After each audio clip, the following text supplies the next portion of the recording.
एक अजीब सी कश्मकश में हूँ।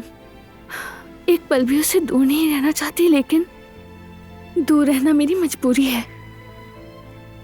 एक लफ्ज से भी उसका दिल नहीं दुखाना चाहती अब मैं। जरा सोचो, अगर वो कुछ भी जाने बगैर मर जाता तो। खुदा ना करे भाभी, क्या हो गया? ऐसी बातें क्यों सोच रही हैं? देखिए, बुरा वक्त गुजर गया, शुक्र करें।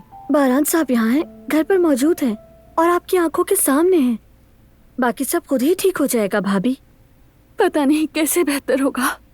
अगर फिर सभी आने कुछ ऐसा करने की कोशिश की तो। अगर इस बार।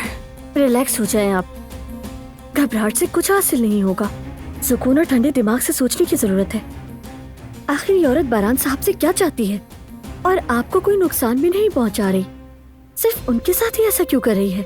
मुझे नहीं मालूम, कई बार पूछा है, कुछ नहीं बताती। अब मैं थक गई हूँ गुल, बिल्कुल खत्म हो गई हूँ।